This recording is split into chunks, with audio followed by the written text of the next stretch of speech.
Yes, hi guys, hi everyone, hi, good evening once again, good evening to you. You are all welcome to my great show. Yes, you're all welcome. I hope I meet you all well. Yes, it is the second show. Unfortunately, the first stream was contaminated and polluted by Jocelyn, who put up a call, but God knows why. So the call through the device that was put through that I was streaming from truncated everything, but that is how God wanted that show to end. I can see for every disappointment in my case, there is always a blessing. So it was a blessing. Maybe there was a purpose for that show not to proceed, or rather progress. Yes, I'm just Anthony Frank Bello, back again.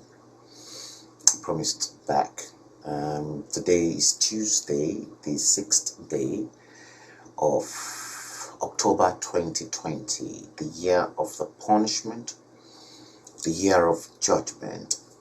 For a lot of people, if you are an evil person, if evil is all what you know about, and you perpetrate evil, you unleash evil on your fellow human being, you don't have the heart of love, then consider it that your time is near, because 2020 is the year of judgment, the year of punishment for evildoers.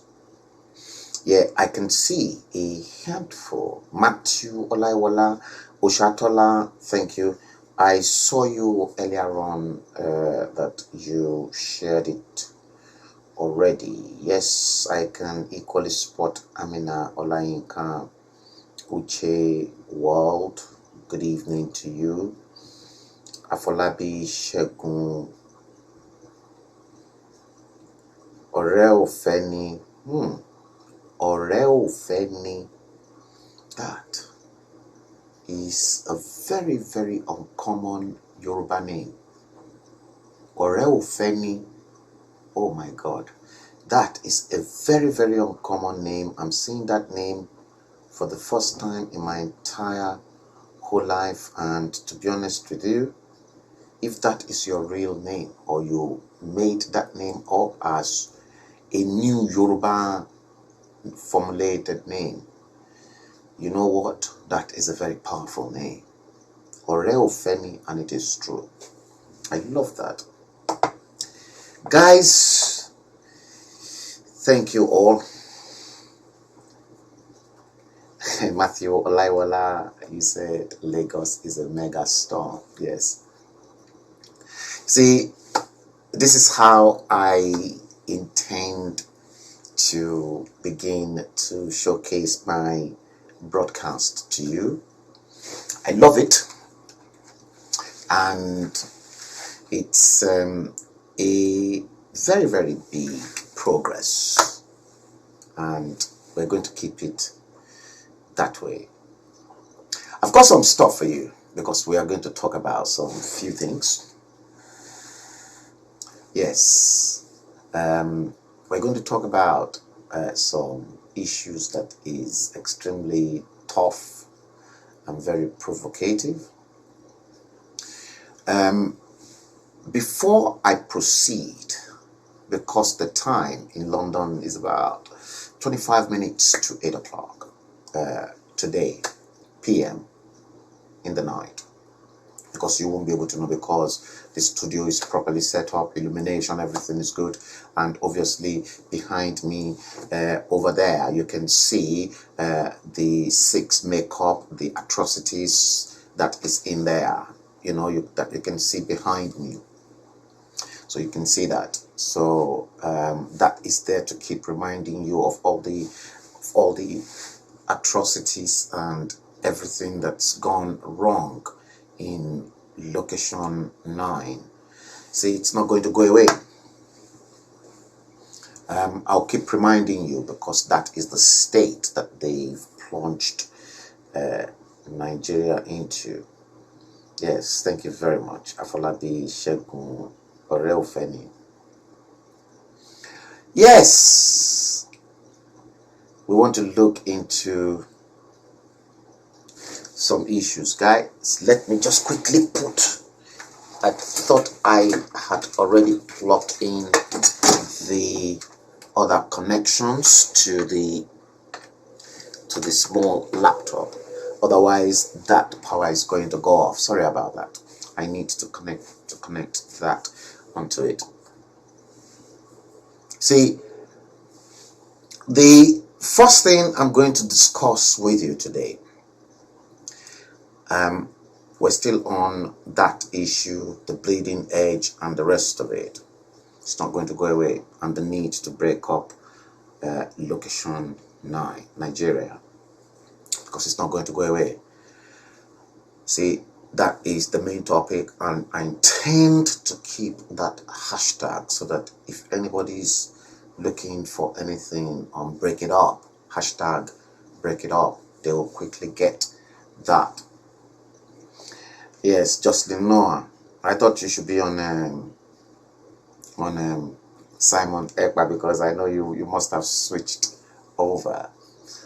Yes, I managed to get back the other camera. That other camera messed up, so I'm going to sort that out, and I've got this one running at the moment. Okay, guys, I'm going to talk, and we're going to touch on Pastor Enoch Adeboye's statement, because a lot of people don't seem to look into the gravity of the statement that he made. See, journalists in Nigeria fail to dissect his statement and then sift out the strength of what is contained in that statement. See, a lot of people, a lot of journalists in Nigeria, perhaps due to their ignorance, they fail to look into the roots of each and every statement uttered by every politician. It's so sad. See, I am going to examine what Pastor Adeboye meant by we must restructure Nigeria soon to avoid breakup. I want you to underscore the word soon, because nobody is talking or had the audacity to examine soon.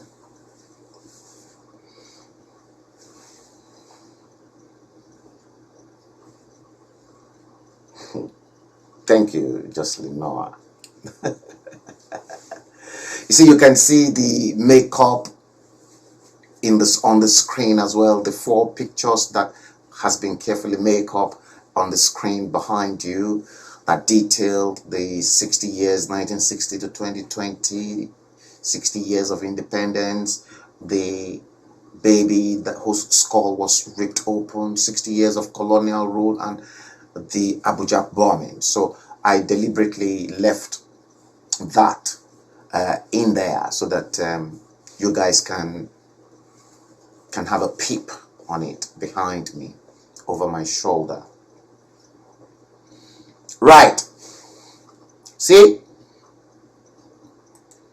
we're going to look into that. Yeah, because my studio is gradually changing, and I'm actually looking into how I can get guests in and then grilled them wherever they are, anywhere on the surface of the planet.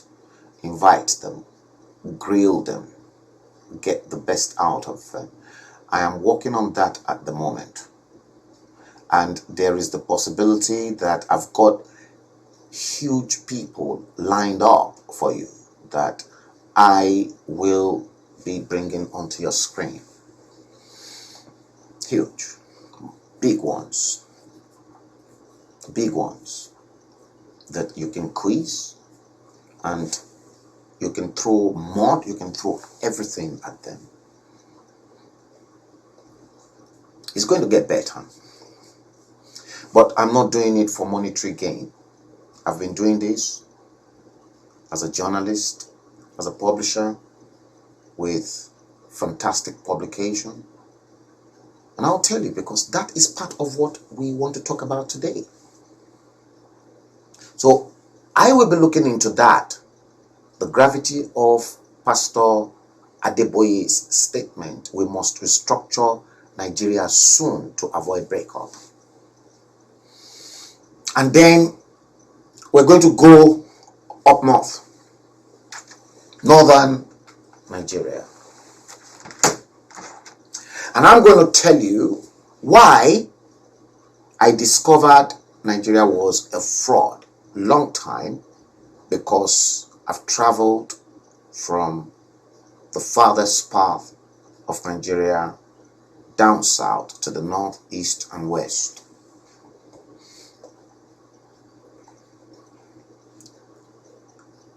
See, in the course of my journey and in terms of my quiz and my quest for the truth, using my own money, not somebody else's money, not sponsored by any rogue or ruthless politician, my money I used in my own journalistic field, and up till now, nobody's sponsoring me. And I've never asked for money from anyone.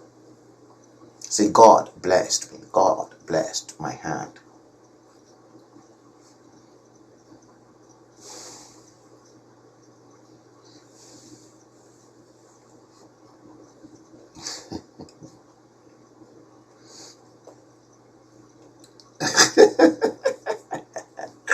It is just Lenoir, it is the quality that matters and not the quantity. It is the quality of the followers that matters and not the quantity. Quantity does not matter to me. See, as I am talking to you, Jocelyn Noah, many of you know that I'm a threat. I have always been a threat to the powers that be in Nigeria. You see, if Abba Kyari can place a €1 million bond on my head, to which some people played a big role to get me eliminated, in other words, kidnapped like Umaru Diko, and then bundled into the Nigerian diplomatic bag to be sent to Nigeria. This was just this year, before Abba Kyari died. And I told Abba Kyari he's going to die because walking for more bore go possible. For more bore. I told him live that he's going to die. And I exposed all their atrocities.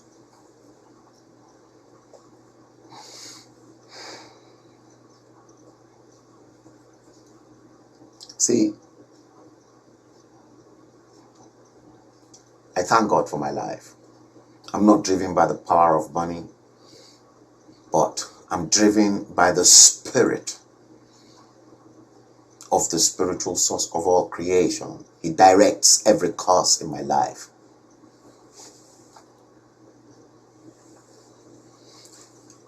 I'm going to take you through some slides. Some of them are very, very funny. I particularly made up one so that you can see what I saw that you people did not see. That one is very funny. And that person that is involved should not take any offense at all when it comes to that. No offense. Let's take Adeboye.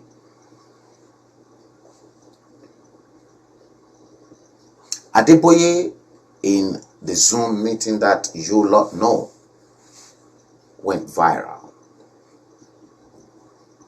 That Zoom meeting by channels went viral. And Pastor Adeboye, the general overseer of the Redeemed Christian Church of God, RCCG, made it known that we must restructure Nigeria soon to avoid breakup. See, the word I told you to underscore is soon.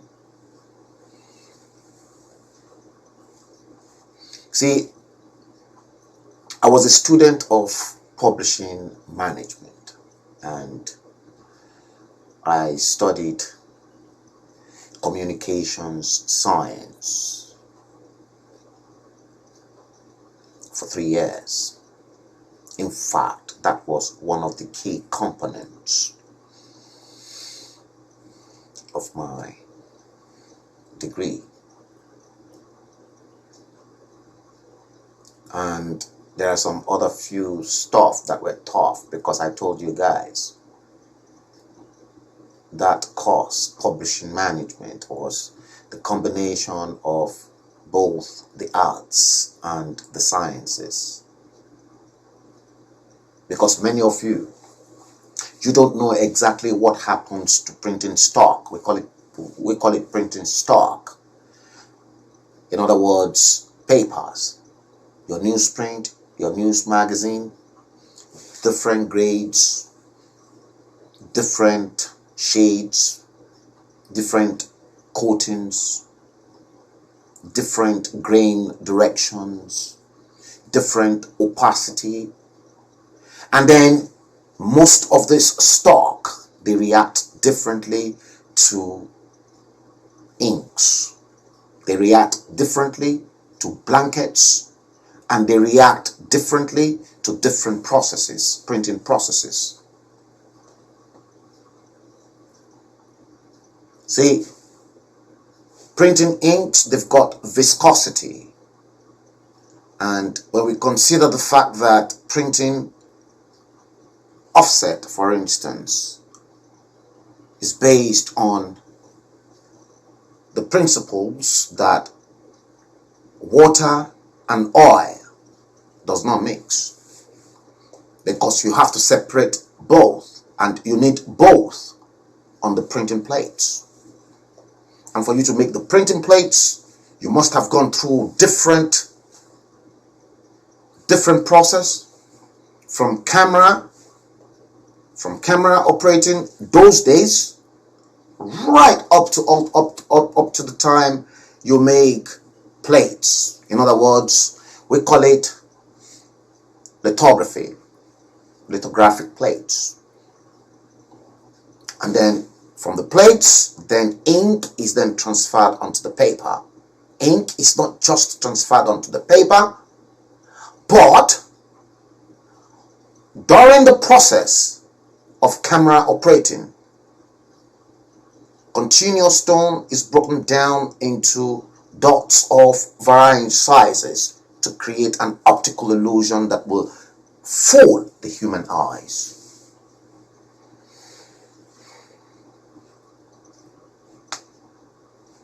None of you will understand, but anybody who is into printing will know exactly what I'm talking about, and they'll know, boy, this man is good. I was a recipient of the George Goodman's Award at the London College of Printing, the highest award in that school. And I was the very first person to pick that award up for the first time.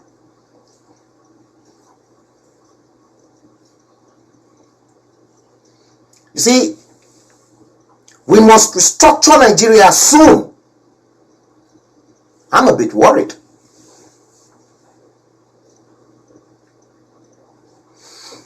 That soon, those people that conducted that Zoom meeting, maybe they're too scared. But I won't be too scared to ask Pastor Adeboye that why soon, and why not say we must restructure Nigeria now and not soon. There's a clear distinction between now and soon. Now is immediately. Soon is later. Let me break it down.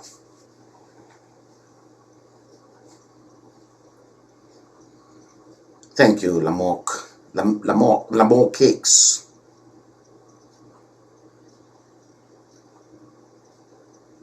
Yeah, you can just copy the link from Facebook and paste it to wherever you want to paste it, or you share it to wherever you want to share it. I put the link on Facebook. Yeah, and you can equally copy the link from YouTube where you're watching it from, and then send it around. But I've copied the link onto my wall on Facebook, so you can share it, or you can copy it from there and then you can send it to whosoever you want to send it to. Thank you. Jojo, I'm seeing that name for the first time. Yes, I know Lamont Cakes is Lizzie Azu. I know. I'm just acknowledging that name so that people will know who I am talking to and not Lizzie Azu.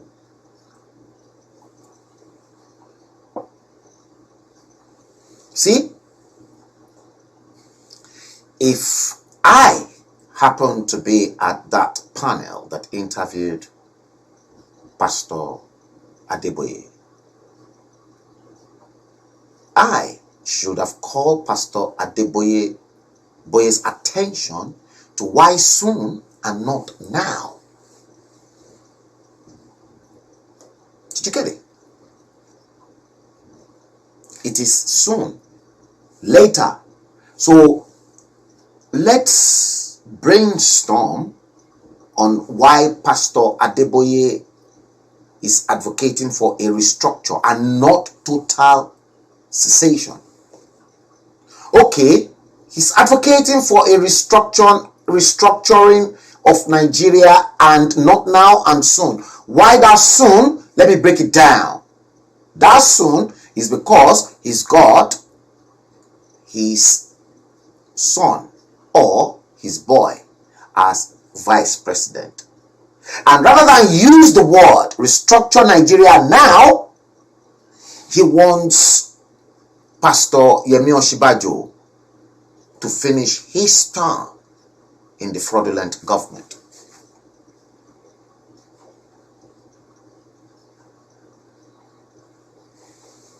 Did you get that? Did you get the logic?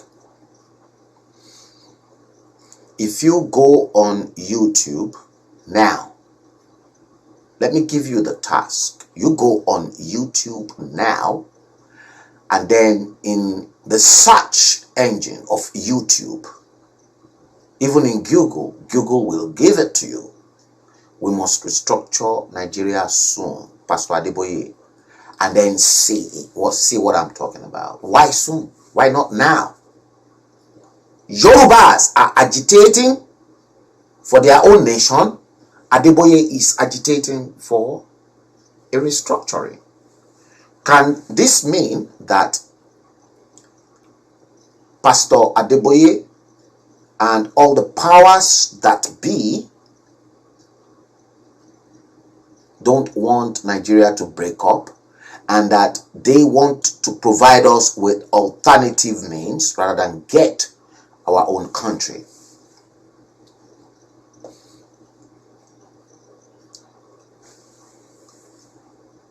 Is there any possibility that Pastor Adeboye is one of those that want to work with the agitators of restructuring Nigeria to provide you with alternative in 2023, and then they'll say, oh, it's the Southerners, oh, it's the Igbo people, let us restructure, and then that restructuring soon will then disappear again.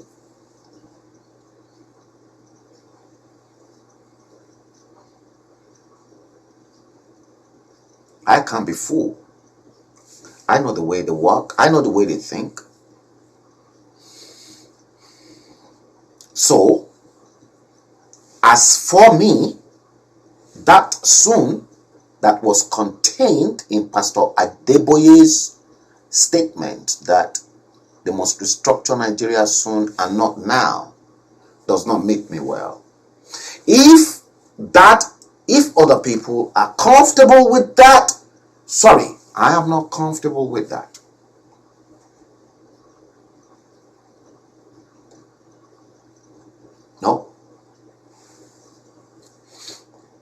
It is now up to that time when we need to begin to speak seriously to all these adults.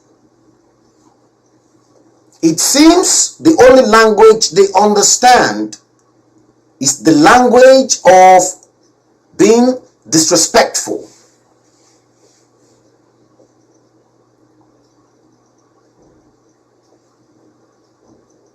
When you disrespect them, then they sit right. I won't disrespect Boris Johnson, our Prime Minister. I won't disrespect even my local MP because they're doing their own job.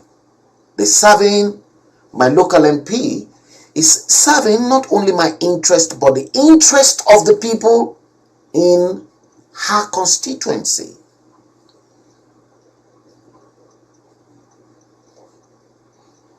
The moment she's elected and she carried the majority of the votes in her constituency, it does not matter whether a conservative does not vote her or a Lib Dem does not vote her and she or he happens to be a Labour MP. The moment she's been elected through the ballot, she's the MP for all.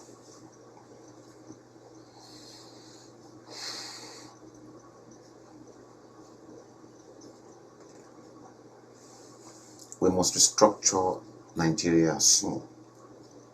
That is not going to go away. Perhaps that will open up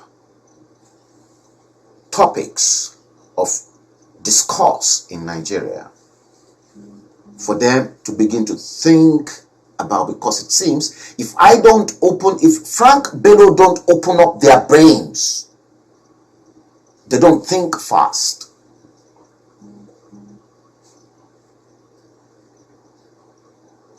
They don't think fast. And I don't care. I don't really care. Okay. Guys. Now, I want you guys to please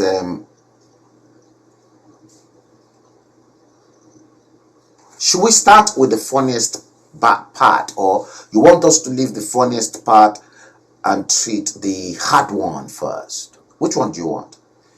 Should we treat the hard one first or the funniest one? This one is very funny. It is extremely funny. I promise you. Somebody should please pass a comment if you want me to go into the hard one or you want the soft one first.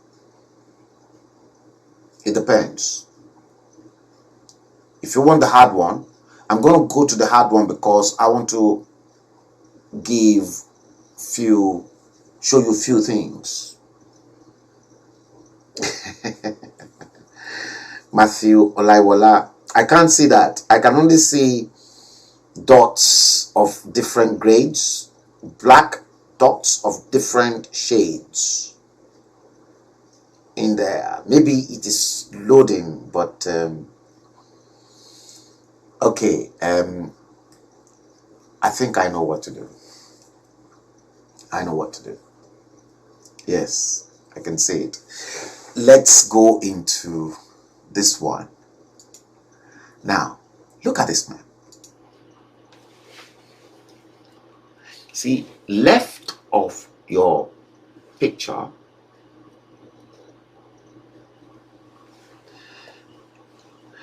okay, yeah, that's why I made up my mind quick. See, left, you see, you've got 4 different pictures in there, and prominent in those pictures, see, is Adams Oshiomhole.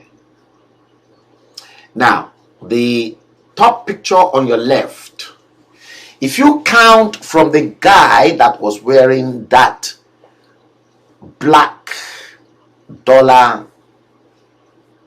white strip top. If you count to the back from him, 1, 2, 3, 4, 5, the fifth man on the row there happens to be Adams Oshiomhole on the queue. And this was, I think that picture was taken in 1999. Yeah, that picture was taken in 1999 when he was on the queue to cast his vote.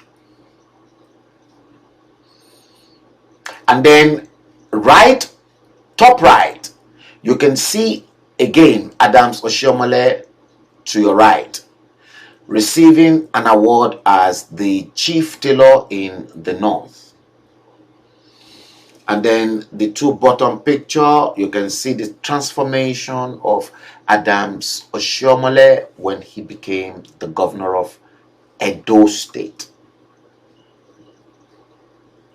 See, huge transformation from a pauper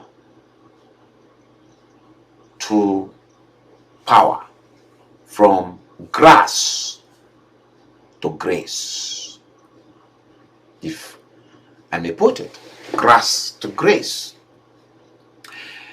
Okay, now this next picture, this one, pay close attention to details. See, left of the picture again is the same Adams Oshiomhole, way back before the last one you saw him on the queue. That was him. Again, Dre. Yeah.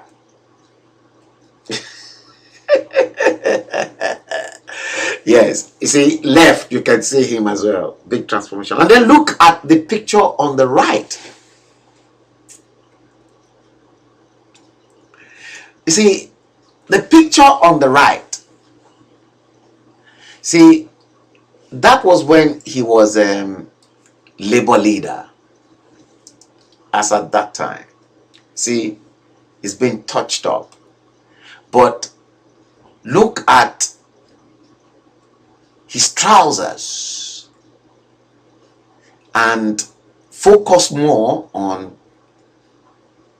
the other part,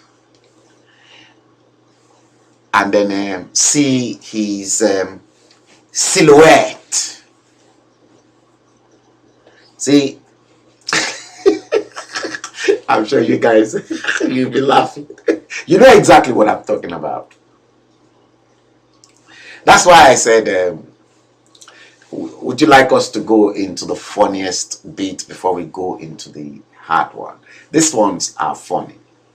See, I don't know what to say, but the camera captured Adams Oshiomhole's heavyweight down there, and I'm showcasing that so that women out there who particularly loves big John Thomas, you know, big rod. Now you can see why. So that is the funniest bit. I just wanted to change tactics so that I can make you guys a little bit comfortable.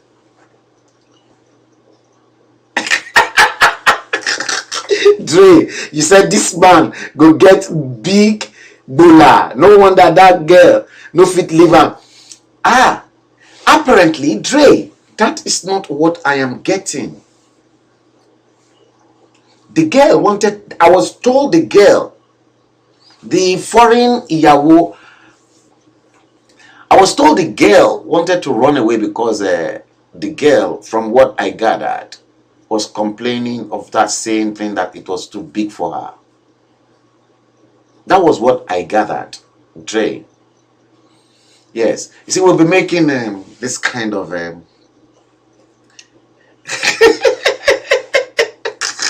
I'm not going to read your comment, Dre. I'm not going to do that. Okay. All right, guys. Listen.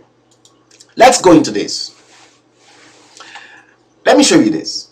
Now we're going to get serious now. Did you know that picture?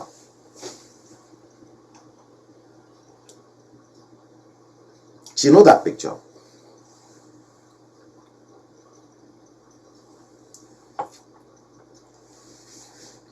This was a recent... Jocelyn, I'm not going to read your comment as well. I'm not going to read your comment either, Jocelyn. No. That's why I said it's a cracker. Now, the picture in front of your screen happens to be a recent society wedding in Nigeria. Recent one. And you all are aware of this wedding, but I'm bringing the picture of this wedding to you because I want to say something about this wedding. That couple you are looking first on the left, the boy, the bride, the groom happens to be Atiku's son, and the bride, Nuhu Ribadu's daughter. So Atiku's son got married to Nuhu Ribadu's daughter, former chairman of the Economic and Financial Crimes Commission, EFCC. Now, right of the picture is the bride, Ribadu's daughter. Now, don't forget, Nuhu Ribadu is a Fulani man. Atiku is a Fulani man. They're both Fulanis. Other than the fact that they continue to marry their sons and daughters, and they marry them away to each other so that their bonds can be cordial, and from there they can manipulate you, ordinary Nigerians, and still continue to control your land, your resources, and the people.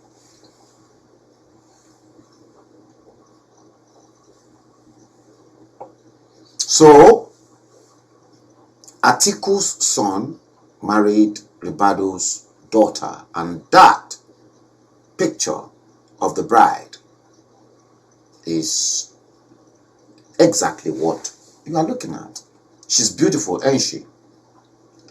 Fulanis are very beautiful. No doubt about that. Now, check this out. Left of the picture is the same bride, Ribadu's daughter. See, the first picture on the left. Everywhere opened. Everywhere. The chest, everywhere open. We can even see through the boobie as well. Now, look at the picture on the right. She's equally gorgeous. Oh, yes. See, everything. We're looking at beauty. And then you look at the right pictures. Look at her figure and her silhouette. See, curved. Beautiful, isn't it? Any young man with a good taste for women if she was probably not married, would probably toast her up. In my heydays, I probably, will do the same. Yes. That's why I said. Now, where am I going here? See, I showcased these two pictures. That one and this one. Fantastic. Both of them. See, chest opened. Booby. See-through.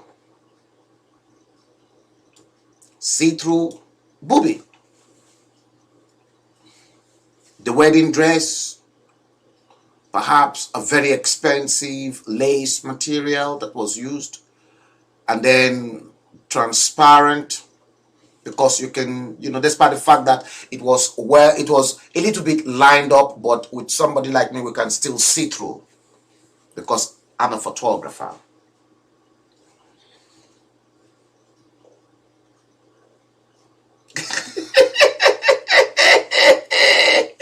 Not at all. See, look at that. Look. Now, where are we going? You see, they can dress up their own children. Atiku, Ribadu, Ganduje, Aisha Buhari, all of them, they can dress up their own children this way. No problem. And the same dress code, we're now getting a bit tougher now. Let's get serious. See, the same people that introduced Sharia in the north can dress like those ones you're looking at in front of your screen. But the common man, the common ones,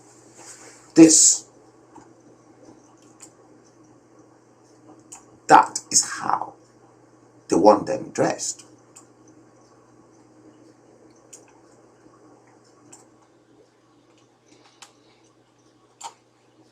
See? They want the common man to dress. This is the dress code. This is the Sharia dress code.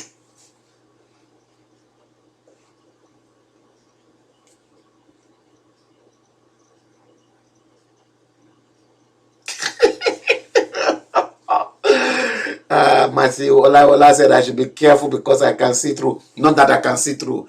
As I was looking at that picture, I see through everything. As looking at the picture, I can see the bride's nakedness with everything she's putting on.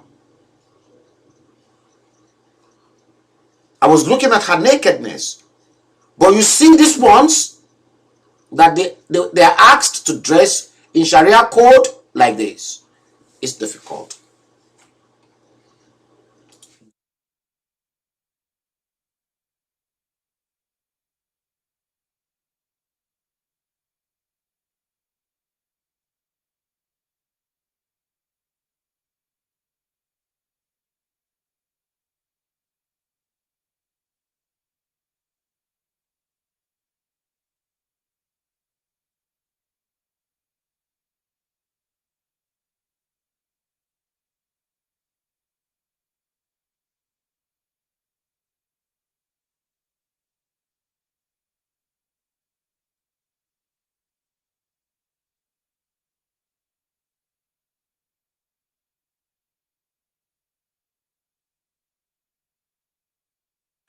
They subject other Sharia people in their Sharia state to a dress code like this. See, other people are missing.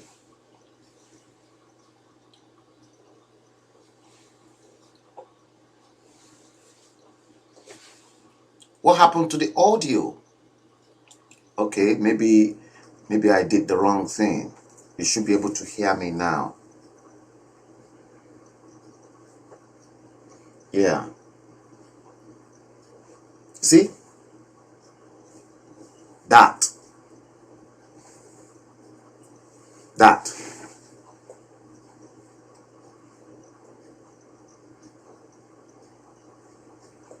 See? And not only that. Look. You want to see more? They call these ones Eleha.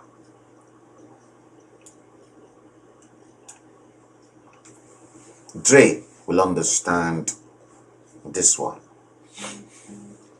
That those Elehas, you can, of course, you can see the Parakpara behind them to tell you that the Parakpara was in the north.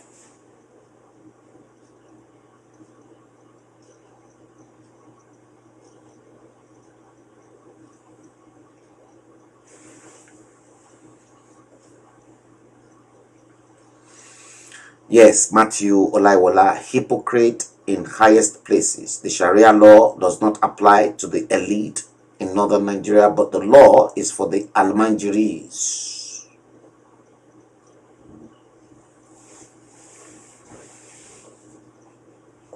You see that? I can spot Amina Olayinka too.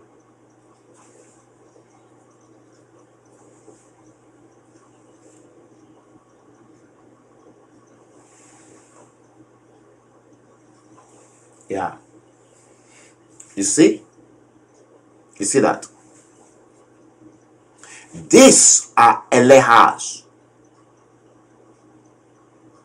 You see them? And then the children. Like this. But she, look at.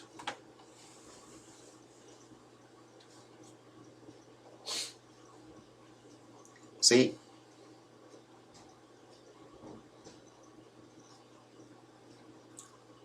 Why is she not covering up herself decently? Because they call themselves, let me bring in the camera.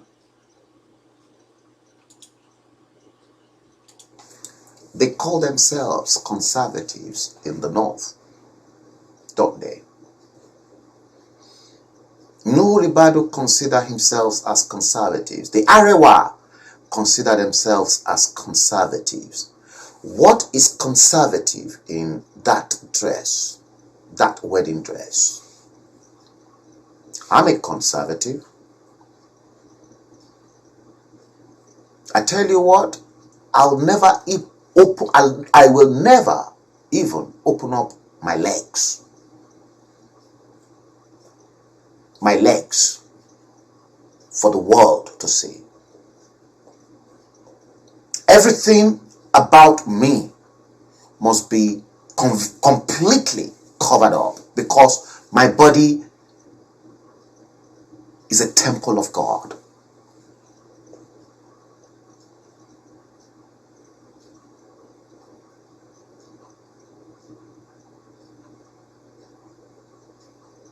See?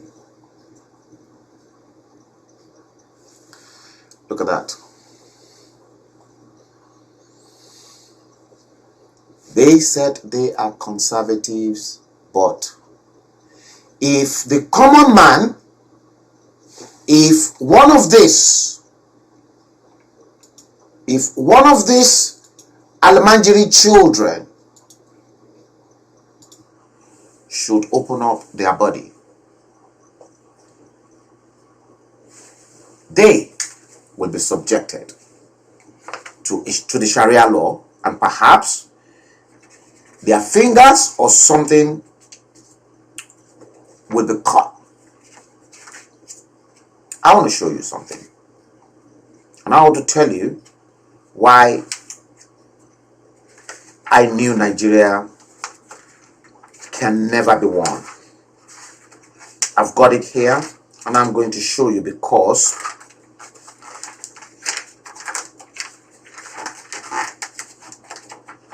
Where is it? Let me look for my glamour page. Yeah, it's supposed to be on page 15 if it is not torn on this in this magazine. Right, guys, let me show you this. This was the last Hello magazine that Goodluck Ebele Jonathan seized. Why? Because this contained a revelation about his administration 12 years ago. 12 years ago. That was what crippled my magazine business, and that was how I lost over 50,000 pounds. I lost over 50,000 pounds. And I tell you what, 20,000 of this magazine is still in a garage in Nigeria because Goodluck Ebele Jonathan seized it from the pot. And some people will say I'm stupid. Now, Jonathan was not comfortable, and I will show you. The North are not comfortable with the same publication because, guess what? I don't publish for people. Look, I've been trained, and from the level of my training as a publisher, I told you I was a Judge Goodman's recipient. At the back of my head, if I want to tackle or take anything, either in print or in electronics, I've got two things at the back of my brain. That is due to the nature of my training. Don't ask me why. Sex is number one. Sex sells anything. Number two, scandal. Sex and scandal. If I want to be ruthless to a politician who is in a public office and whose conduct is not right or fit to be in public office through sexual activities, I will pounce on him. And if it is scandal as well, I will pounce on him. Now, something made me unique, and that is the fact that I had chains of modeling agencies that I deal with. But you see, this particular picture that I'm about to show you, I personally took the picture with my camera, and the lady in question happens to be an Igbo woman. Igbo lady that I met on the streets in Nigeria. And where I have something, when I meet someone who is fit for me to photograph or to put in front of or to use as a model, I'll picture them. And most of the time, the whole idea is to make other men's mouth water. I'm used to that. So I photographed this Igbo beauty queen. I call her beauty queen. And I said, beauty is the eye, is in the eye of the beholder. At that time, she was a 22-year-old Mimi. That lady.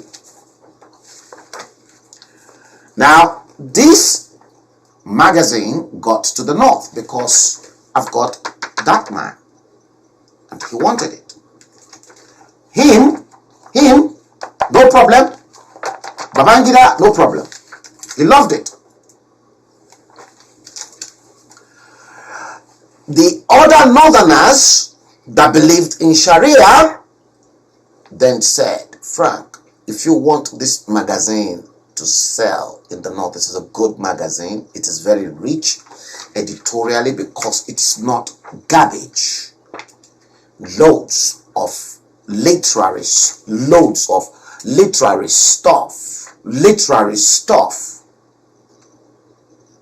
I did an expose on the aspirants and their branding. That time, Nuhu Ribadu, the same Muhammadu Buhari, Kwakwanso, and Goodluck Jonathan. I did something on the missing children, the Chibok girls. I did something in the big issue, and obviously that was Jennifer Baseki's advert. Those were the people that were sustaining me as at that time. And then, see, evangelical churches, riches this life here, riches this life, salvation in the next, the rise of Daypalm pastors. I've not been people's friends, and obviously loads and guys here. The mere fact that you lot are just talking about your problems in terms of your road. Look at what I've been doing. Look at all your roads showcased 12, 15 years ago. In print, nobody saw it. That's why I challenge people. Show me what you've done to tell me that Nigeria was a contraption. At least many of you knew when Babangida was 70. Look, that was it. That was when he was 70.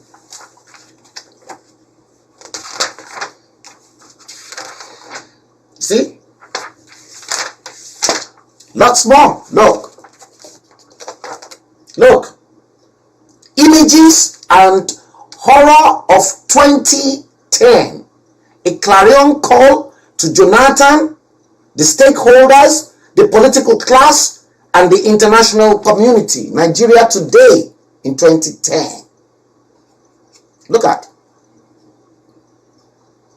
I'm showing you the fight I have been putting up over the years in print. Look, still documented.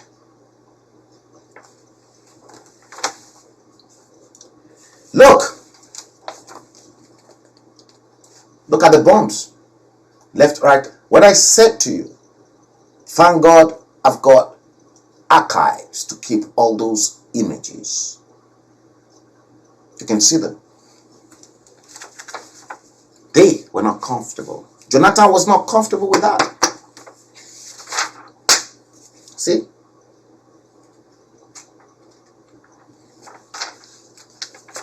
See? I was talking here about the female genital mutilation and how bad it is.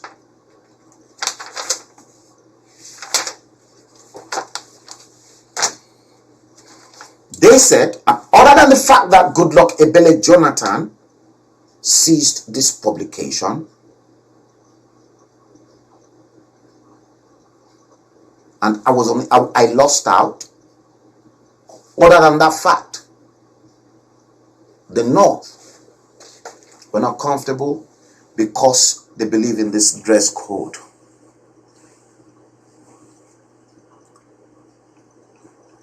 They believe in that dress code, or perhaps they want me to showcase women in this code, which is practically impossible for me because I am a Westerner.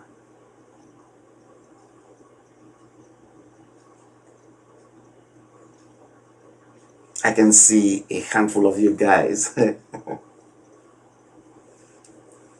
You're already having fun.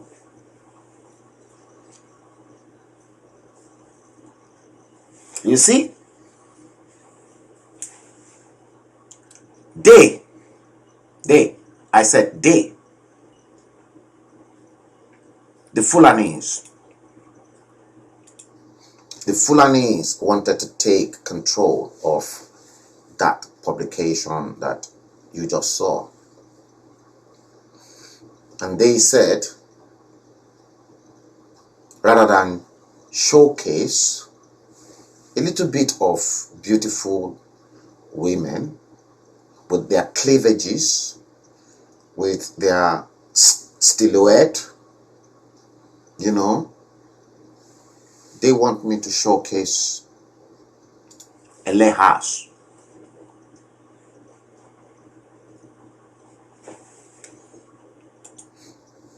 And such a thing is bad for my own market. It's not good for my market because I'm a Westerner. I'm a British. I grew up in Lagos and Akure.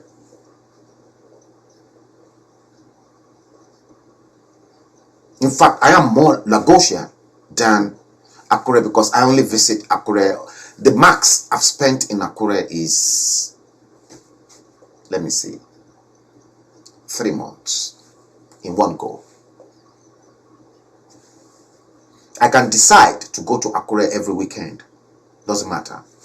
Spend the weekend and then come back to Lagos because Lagos was my base. And I'm used to good life. I'm practically used to good life. I'm not used to useless life. I don't believe in useless life.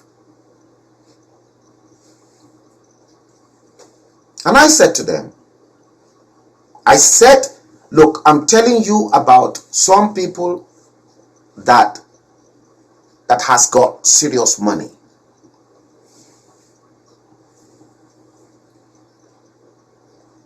Did you hear this?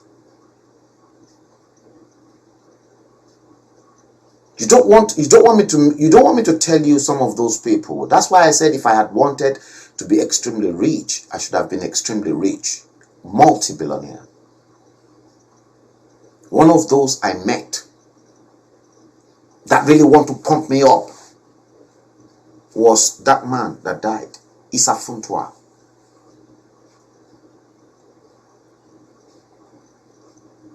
Very rich guy. Because Issa Funtua was the main man that got 90% of the construction contract to build the whole of Abuja.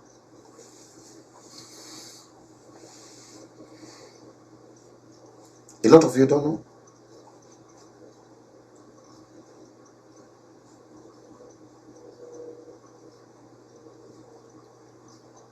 Many people don't know. Bola Ahmed Tinubu, when Bola Ahmed Tinubu ran into problems with his deputy as at that time, Koforola Akerele Bokno, when Koforola Akerele Bokno and Abiola Elegbede Dosunmu Fernandez wanted to get rid of Bola Ahmed Tinubu in his first time as governor. I never took a dime from Bola Tinubu. I was the one that saved him. Because I said, no, they cannot behave like this to a Yoruba man. Let's learn our lesson. I had colleagues in Nigeria as at that time. They wanted me to join their bandwagon.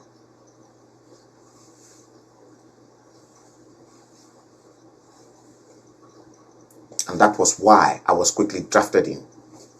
And Ashafa was introduced to me. Ashafa then took it up. And then straight to Dele Alaki, that was the commissioner for information at the time, and straight to Bola Tinubu. I changed the whole story around in Rumors, my very first publication.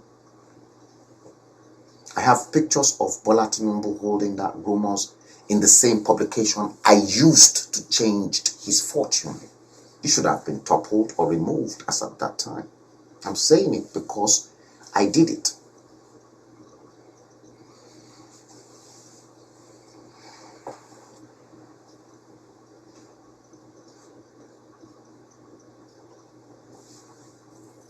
I know these people too well. You guys don't know the calls I've been receiving of late.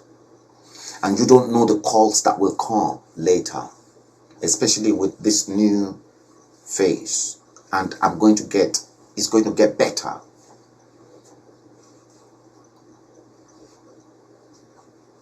It is going to get better, I assure you. And then you will see very soon, you will begin to see the quality of those that I am going to grill.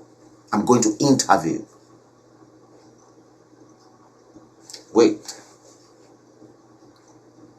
They want me, the Fulanis want me to showcase these ones, whereas their own children are in a dress code this way.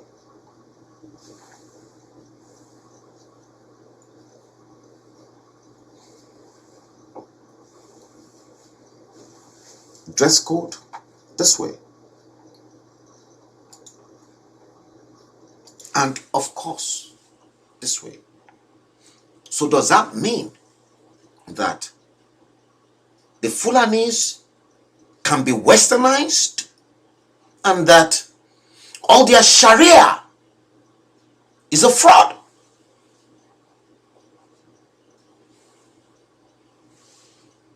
Can that mean that the same Sharia that they introduced, they've used that Sharia to destabilize the entire country for their own selfish need? Can this be the case? After all, Sharia was introduced when Obasanjo came to power in 1999. The beginning of your third, the end of the second phase of your misery cycle, and the beginning of the third one. Who introduced Sharia first? Sani Yarima Zamfara.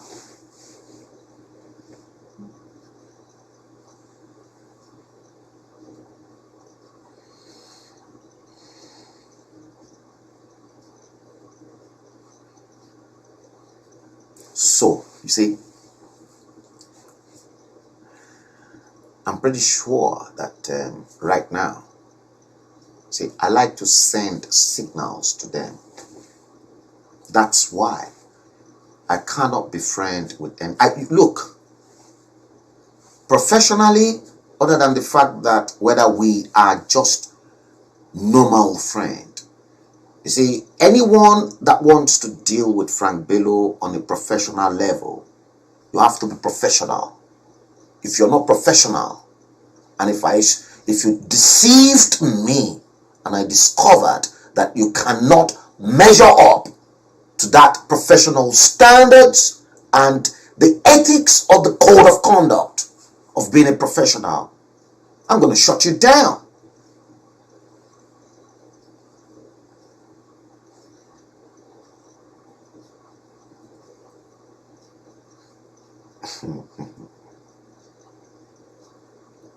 It is interesting. It is quite interesting. I'm pretty sure that the day I invite Nnamdi Kanu on my show, which I am going to do, and that show, let me assure you, Igbo guys, I fear for YouTube and Facebook because I fear for them. I was discussing that earlier on with someone, and that person and a whole loads of other people are looking forward to the interview.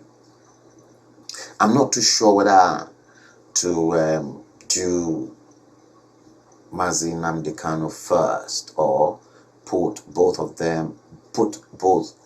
Mazi Nnamdi Kanu and Omoyele Sowore together. I'm not too sure, but I need to first of all take on Mazi Nnamdi Kanu. I've got some very tough, difficult questions for him. I'm sure it's going to be fun and it's going to be cracky because he's a radical like me, you know.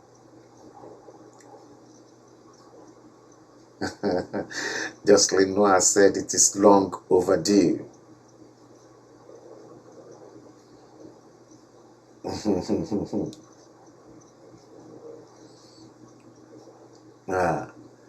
It doesn't matter, Jocelyn Noah. Just let me carry on with my own thing.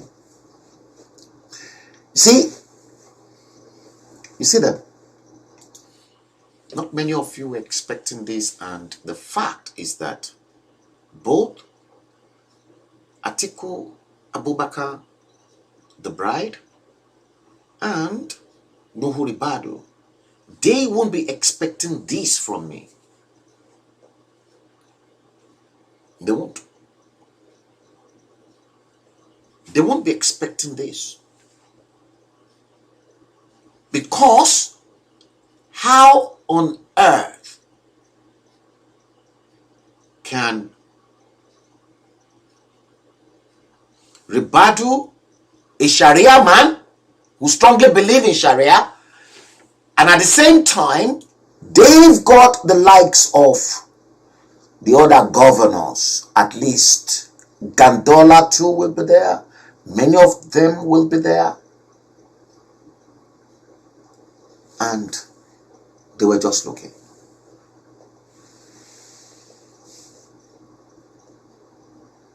Maybe at the back of their head, maybe their own intention is to probably even sleep with the bride. Seeing her. If it is possible, they do it. We know their style.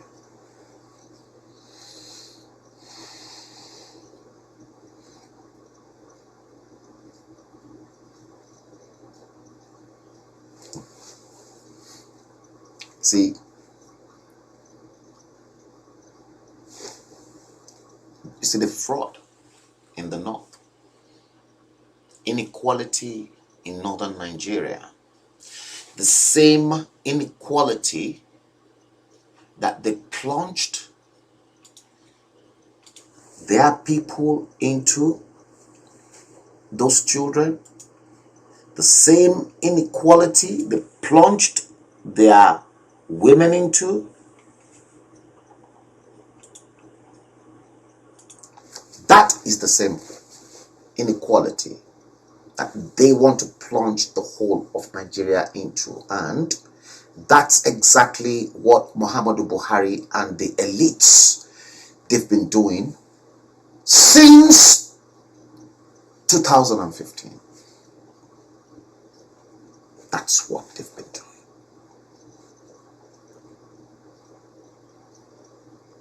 That's what they've been doing.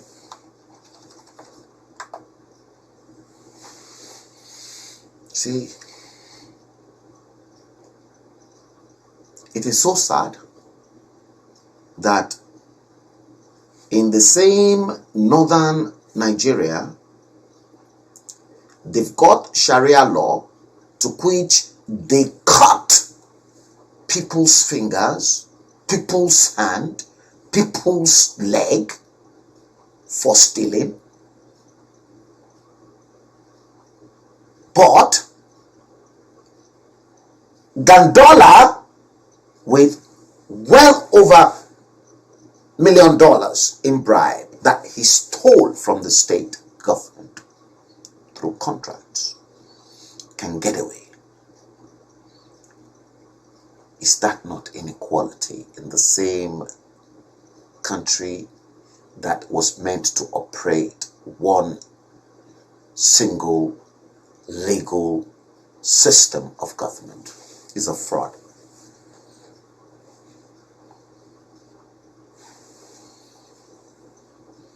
Yeah, Jocelyn Noah, hypocrite.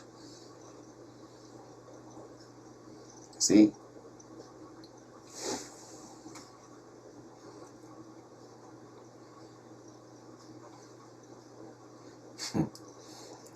Hypocrite. See? Let's go through this and let us see exactly the differences in the way North is vibrating and at the same time operating, and at the same time look towards the South. See, this issue is not going to go away because not many people will follow up, but I will continue to hammer in and repeat and repeat and repeat until people's eyes are opened.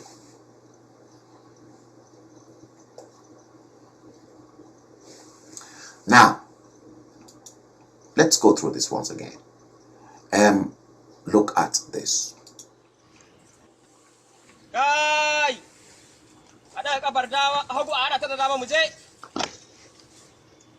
Bindigar ku ka fadar ku. Ada ga bindiga sama a tura ta gaba kabar dama ta koma baya ta hagu mu je. Bindigar ku ka fadar ku.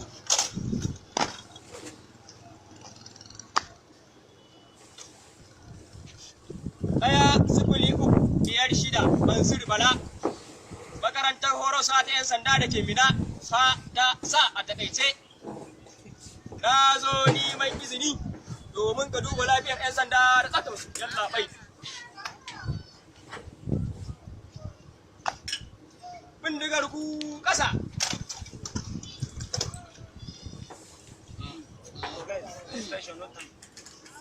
An gama. Kai! Bindigar ku ka faɗar ku.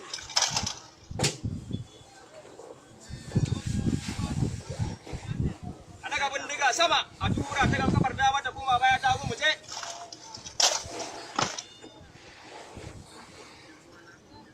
Bindigar ku ka faɗar ku.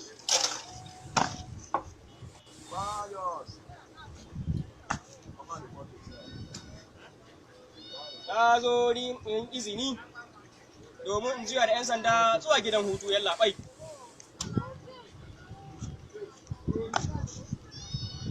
Mai hangen nesa tsaya tip. Tsora mu zuya kafar dama zuwa gidan hutu mu je.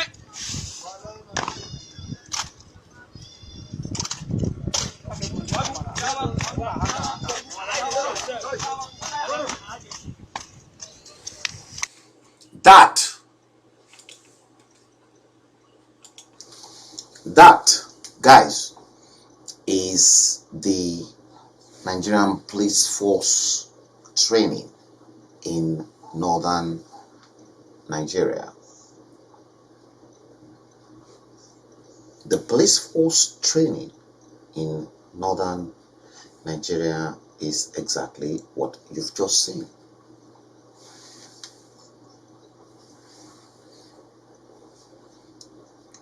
The training conducted in Hausa, hear that, north, with ammunitions, everything. And that is the same country that they claim it is one. Okay, now, let me show you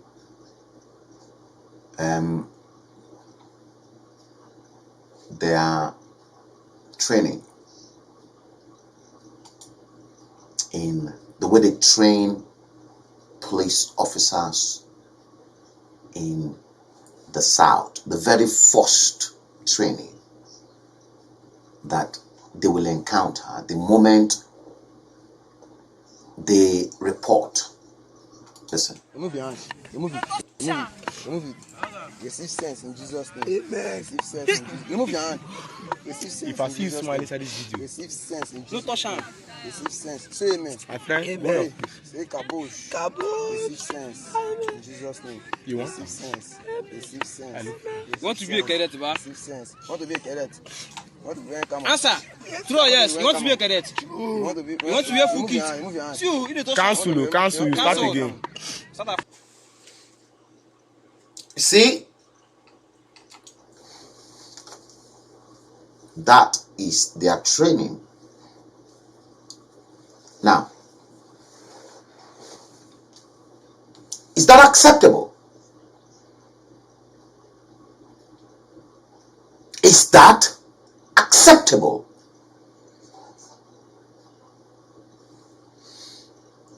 You see the way they are knocking somebody in the brain? So they've not considered that knocking can damage something in that guy's skull. All these are not exposed.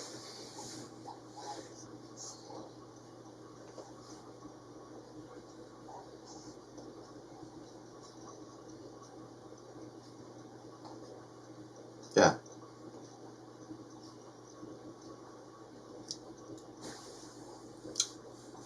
This is why Facebook does not want us to transmit information, because I gathered from reliable source that the Nigerian government paid Facebook to begin to censor information from polemic individuals that are injurious to the Nigerian government outside Nigeria.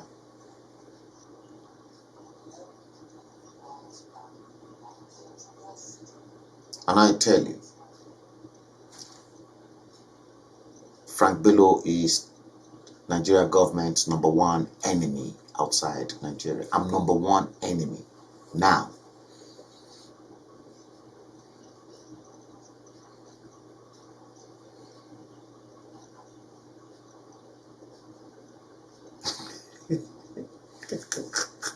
Oh dear, Jocelyn Noah, why are you saying this? Jocelyn. Jocelyn, why are you saying this, for God's sake? They are helping him to restructure his brain. Wow. That is very cruel, Jocelyn. Cruel of you. Helping him to restructure his brain. Cruel. Now, see, these ones, I will continue to showcase a handful of this. Watch this.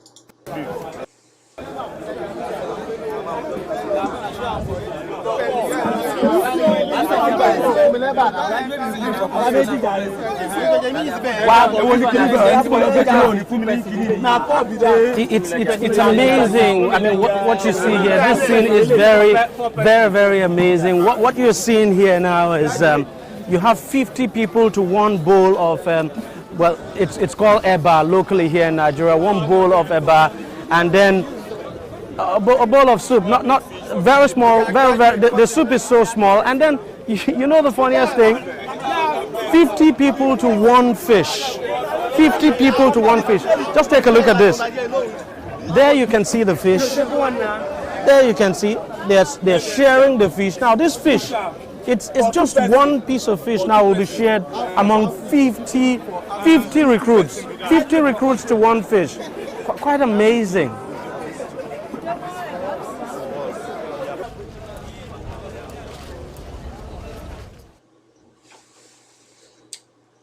See? 50 recruits to one fish. It's quite amazing. 50 recruits to one fish. Look, today I've lived on just fish today. just fish. And I've had one big tilapia fish, and that's it for me, with some side salads. One big tilapia fish, grilled. I've had it with side salads. But imagine those police cadets sharing one single sickly fish to 50 people. 50 people to one fish.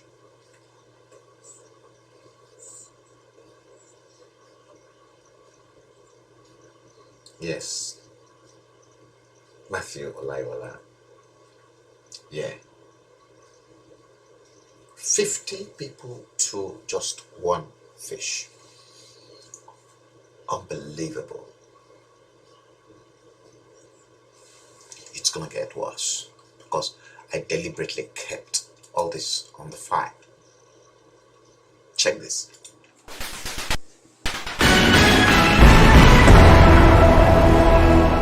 Ask all any question you want to ask. We answer you.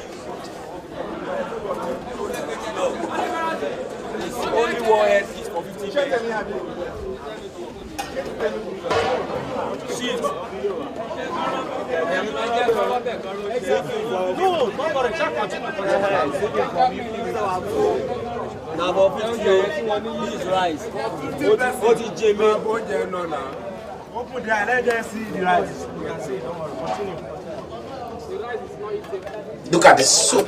Just look at the soup. Look at how sickly the fish is.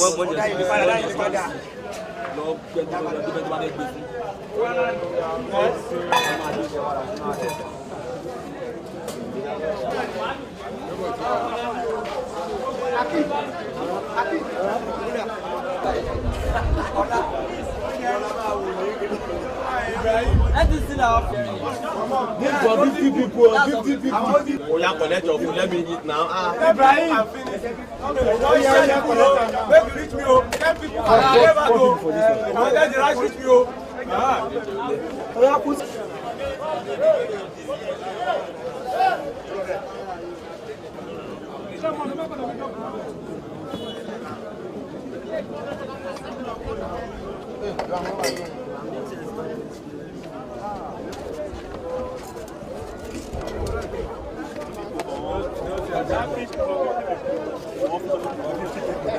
Now 50 people come here. You can't 50, there's 50 people not people come now. Well, I don't understand. Would they here? They share and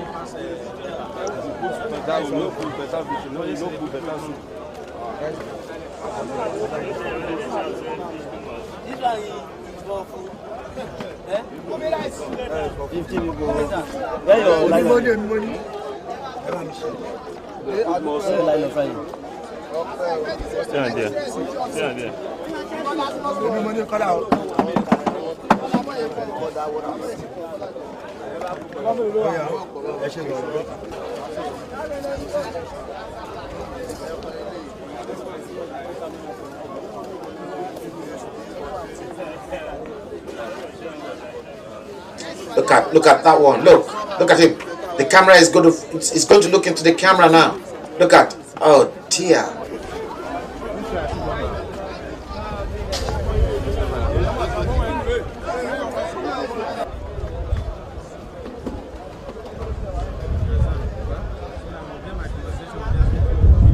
I just the stew is almost finished, but you still have so much rice there, and there's no fish. That is what they gave us. Soup no be problem. Just one spoon. We add That's pepper. enough for a whole lot. No problem. It's not even enough to. We add pepper. Pepper and salt. Pepper and salt. We chop am like that. So that fish will be enough for you. It's part of train, you. See that?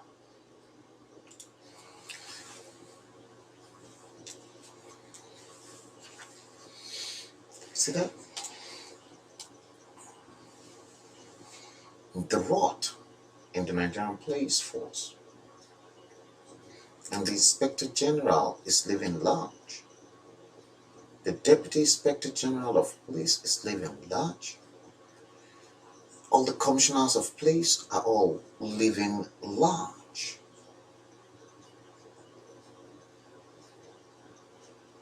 See, that is why I am angry. That is why the Nigerian police force are the most hopeless police force on the surface of the planet.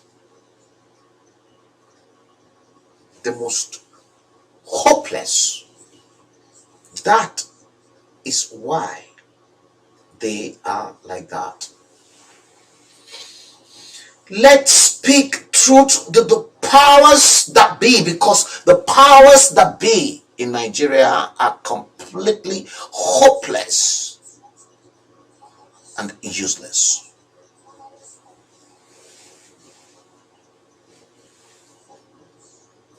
They are useless. They don't know what to do to me. Now, watch this. So they fight with gun, the police station, same police. Now, what do you expect from the conduct of the Nigerian police force when, as a matter of fact, when they were cadets, you see the quality of food they were being fed. See? Look at that.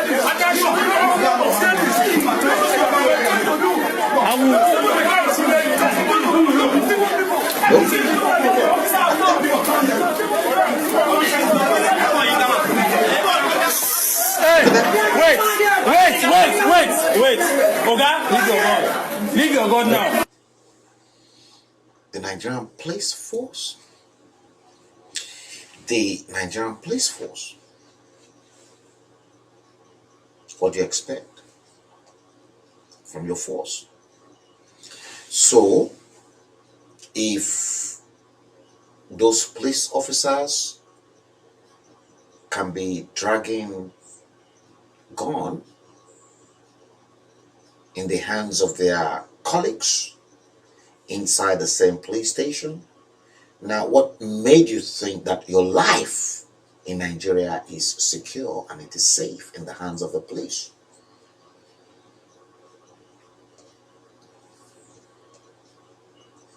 What made you think that your life is safe? Your life is worthless.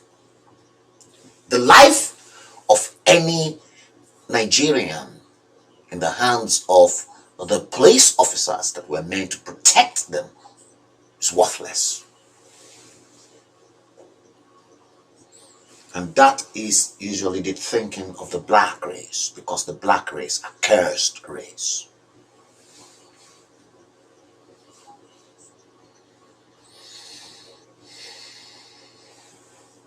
See?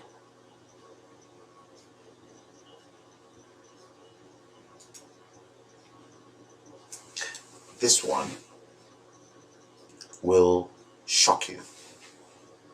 And I have reasons why I want to play you this one. And it is all about the Nigerian police force decapitated buildings. And there is Inspector General of Police. Inspector General of Police. They've got big bosses. They've got the funds. But you know what? The former Inspector General of Police, Tafa Balogun, his house is in Chelsea. He's got a $2.9 million home in Chelsea. Poshest part of Chelsea. Not hear them say security with added cameras and security to enter. Watch this. You may have seen how dilapidated the police quarters are and possibly heard how horrible the Nigeria police cells can be. The reality is, right from the academy, the Nigerian police officer has known no better way to live.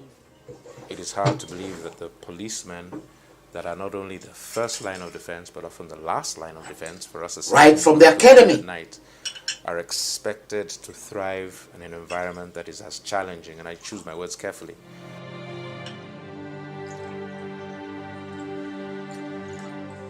Male Dormitory 10, one of those built by Nigeria's colonial masters in 1940.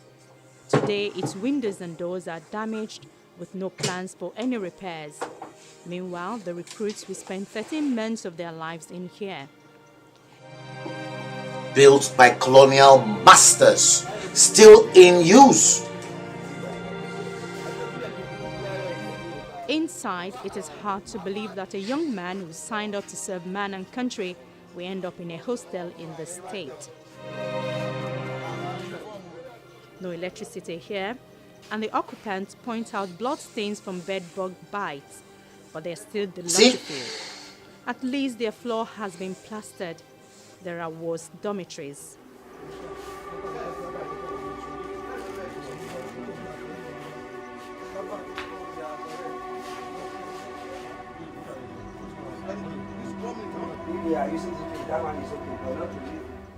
The female hostels are no better.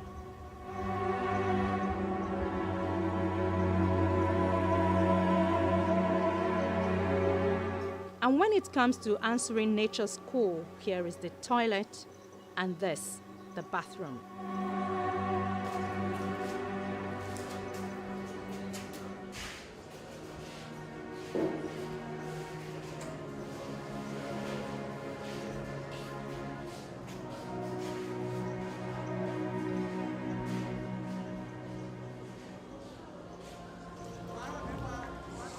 But many of the trainees just do their businesses outside without any care in the world.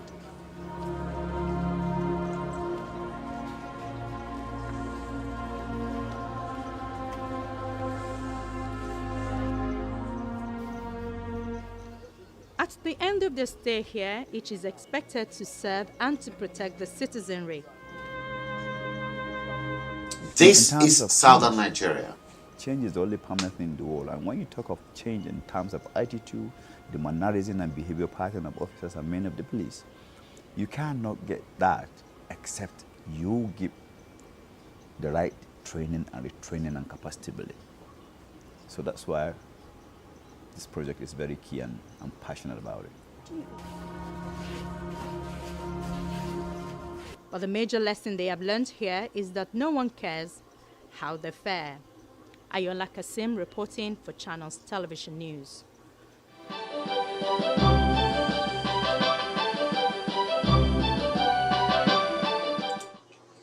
You see, when the colonial masters were ruling, the state of the Nigerian police, or the police force in operation at the time, or those cadets were taken care of. And part of those cadets that we are talking about apparently happens to be the same man I showcased to you, Obasanjo's biological father, the Igwe of Onitsha. He never went through this mental torture that the same Nigerian police force are subjecting their own cadets to now. Now, compare the state cadets in northern Nigeria are treated and those in the south.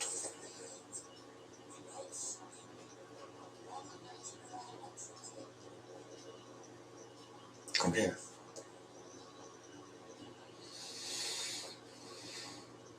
Can you see the clarity between north and south?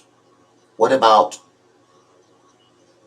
those northerners that enrolled in the army as opposed to the southerners in the army, in the NDA.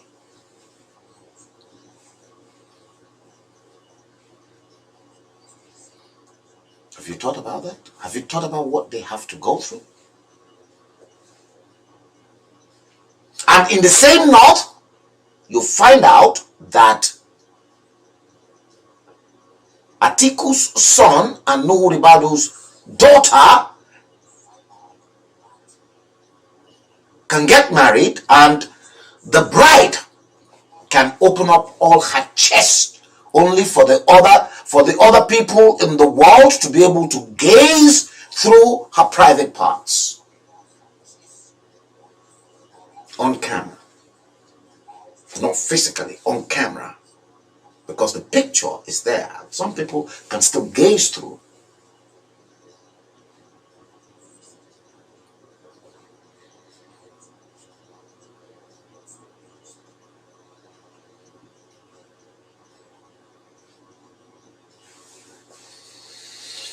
Now,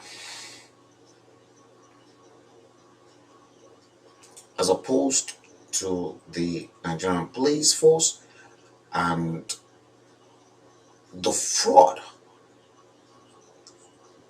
that has been wrapped around Nigeria, let's take a journey deep down into Dubai, please, and let's see the difference. Don't forget, Dubai only came into the limelight in 1996. That was when they started developing UAE, Dubai, to which some of you are. And all your rogue politicians, they steal, they loot your country's resources, including Nuhu Ribadu, whose daughter got married. Atiku's son, who got married to Nuhu Ribadu's daughter, they've got a mansion in Dubai. They probably will end up living in Dubai.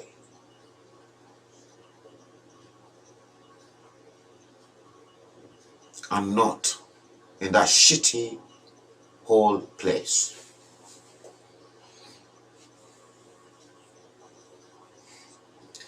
As opposed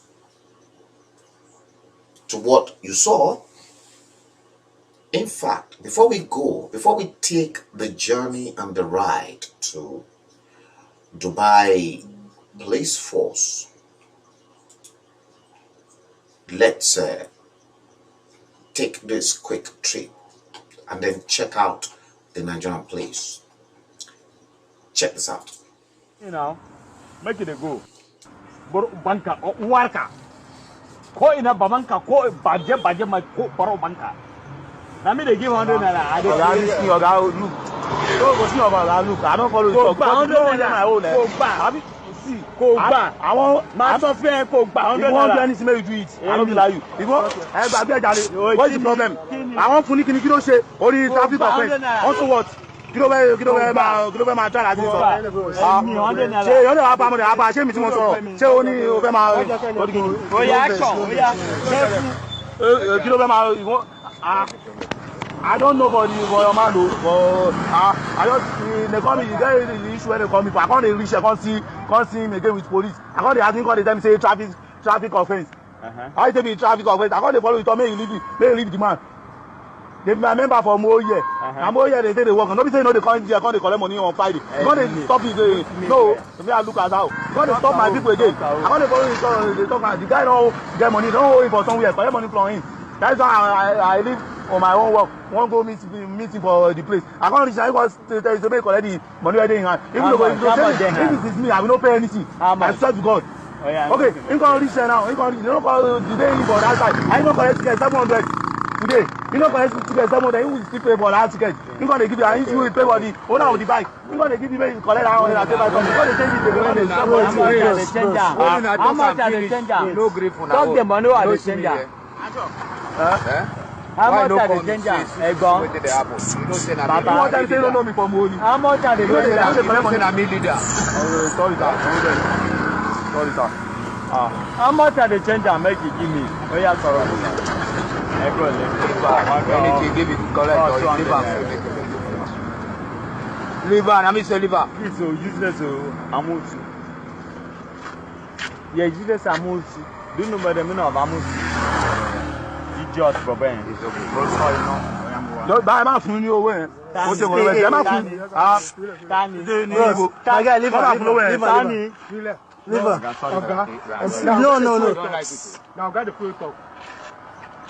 George Boben, that I can deal with. Nonsense. Watch me well.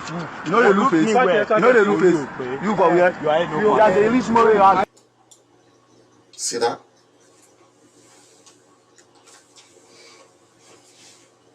What do you expect from a police force that's from their cadet training that were not looked after? That's what you get. But all the Oga Patapatas, the money, the funds, the resources that was meant to refurbish, to renovate, and then to maintain police structures across the nooks and crannies of the country, stolen by the Oga Patapata at the top. What do you expect of a country that will continue to see their retired civil servants in abject poverty and they refuse to pay them their pensions? I've got proofs. They won't say I made all those up, because if they want those proofs, I will give it to them. I recorded them myself. Look, me, Frank Bello, when I'm in the course of my duty, I take Marwa, I take Okada, I take everything motorable. I'm not a big man. Frank is not a big man. I take everything transportable because I don't want to be identified. I want to mix and I want to mingle with ordinary human beings. And in the process, I get to know exactly what is happening on the street. I'm not all those daily momodu that will be in a Mercedes Benz or in a posh place. No, I'm right down to the grassroots. I want to feel their pain.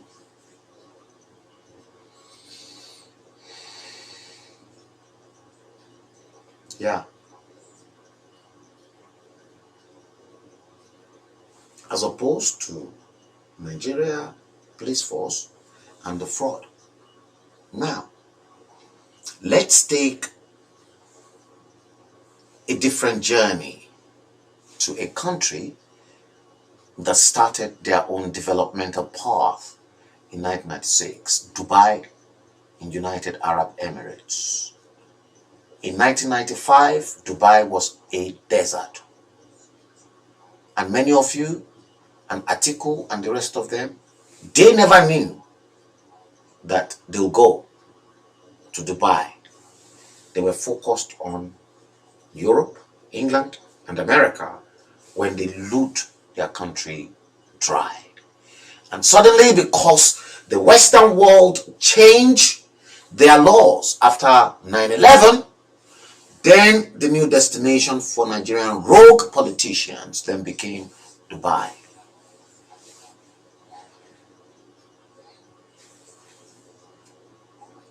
United Arab Emirates.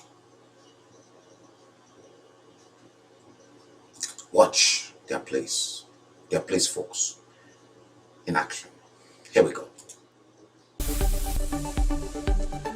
If you have ever been to Dubai, you know it's unlike any other city in the world. Dubai has attracted global attention through large construction projects and sports events, in particular the world's tallest building, the Burj Khalifa. And due to wealth from oil and business, Dubai only stands to become more impressive as time progresses. Like a city out of a science fiction novel, Dubai grew out of the desert at a miraculous speed. The city has seen a 5,000% population increase since the 1960s and shows no signs of stopping. But the craziest part of Dubai is not its skyscrapers or its oil tycoons. In reality, it's the one-of-a-kind, hyper-futuristic police force. It's hard to know where to begin with this legendary police squad. For starters, the 15,000-strong unit has apparently started training its officers how to pilot a new flying motorbike. That's right, Dubai drivers might get pulled over by a flying bike cop if they make a false move. The vehicles are expected to be in action in just over a year's time, coinciding with Expo 2020, the Festival of Human Ingenuity, which Dubai won the right to host. Each S3 2019 hoverbike costs $150,000, though HoverSurf has gifted Dubai police its first example to allow training to begin and to help get the promotional ball rolling.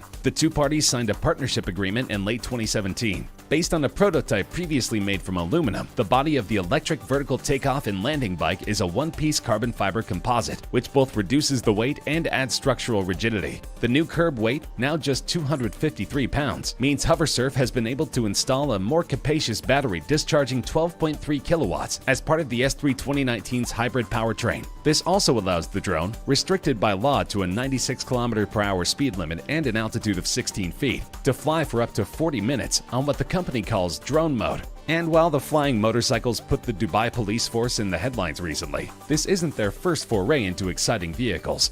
It all started back in April 2013, when they announced they would be adding a Lamborghini Aventador to the fleet. This was the obvious choice if you were in the market for a maximum wow factor mainstream supercar back then. So it came natural, even if the car came with a $350,000 price tag. They also added a $200,000 McLaren MP412C with a max speed of 207 miles per hour to the fleet. Complete with flashing lights, it can accelerate from 0 to 62 miles per hour in 3.1 seconds. The custom-made vehicle, painted in Dubai's flagship green and white colors, carries a 2020 number plate to celebrate the nation's successful World Expo 2020 bid, which will showcase business, creative, and economic innovation in the country to millions of visitors. Subsequently, the officials announced that they would also add a Ferrari, and it wasn't long until we got to see that they went for something a bit more practical than the Aventador, going for the 4-seat and just as four-wheel driven Ferrari FF. To make things even more exciting, it was announced that the FF would only be driven by women. After seeing an Aventador and an FF dress up in the Dubai police uniform, the news that they were also getting a Mercedes-Benz SLS AMG and a Bentley Continental GT didn't shock anybody. Most of those who reported it didn't even bother to mention it was the V12 model, not the V8. The cars cost $150,000 and $200,000 respectively. The next choice was rather unexpected, with the Dubai police force welcoming one of the 77 units of the Aston Martin 177, which comes at a cool $1.9 million. The Chevrolet Camaro SS that followed afterward may have seemed like a joke coming after all those big names, but it's still cooler than most police cars on planet Earth and costs $50 grand. And finally, in 2017, the Dubai police force outdid themselves by welcoming the world's fastest police car into their flight, a Bugatti Veyron. The car has quickly become the flagship of the fleet, with a staggering top speed of 253 miles per hour. Its 16-cylinder engine produces 1,000 horsepower, sending it from 0 to 60 miles per hour in just 2.5 seconds. The previous record holder belonged to the Italian police force, the Lamborghini Gallardo LP560-4, which has a top speed of 230 miles per hour. The Veyron costs more than $1.7 million, and officials report that it cost $20,000 just to get the oil changed in this luxury machine. But Dubai's police superfleet isn't used for high-speed chases down Sheikh Mohammed bin Rashid Boulevard, or very many police duties at all for that matter. Instead, the cars cruise around the Dubai Mali area and Jumeirah Beach residents in search of tourists and attention. The role of the fleet is to break down barriers between the police and the public, explains Major Sultan Al-Mari of Dubai Police's General Department of Transport and Rescue. We're not looking to just show off with the car. We're looking to show tourists how friendly the police is here in Dubai, Sultan told CNN. We're looking for ways to connect with people all the time. While multilingualism and good communication skills are requirements for the job, drivers also need to have a good sense of humor. Sultan says people often jokingly ask the police to arrest them so they get to ride in the cars. Since the beginning, car makers have been vying for a spot on the fleet, which they see as an opportunity to market their own brand, according to an executive from a premium car manufacturer. It's very prestigious to have the Dubai police as your customer, and it's something that all the dealerships will fight for, he said. Once you've spent many years trying to get into a fleet, you want to stay in, and everybody else is trying to get in. When it comes to selecting the cars, Sultan explains that the Dubai police looks for cars that are making a buzz in the media. But in addition to speed, its strategy is to have hybrid or electric cars make up at least 25% of government fleet cars by 2030. 2 BMW i8s and 3 Porsche Panamera SE hybrids have already been added to the police fleet. It's good for them to consider the environment, but let's also remember that the police force in Dubai spends more on each of their supercars than it costs to send a child to college in the United States. There is so much money flying around Dubai that some people accuse the police force of being wasteful.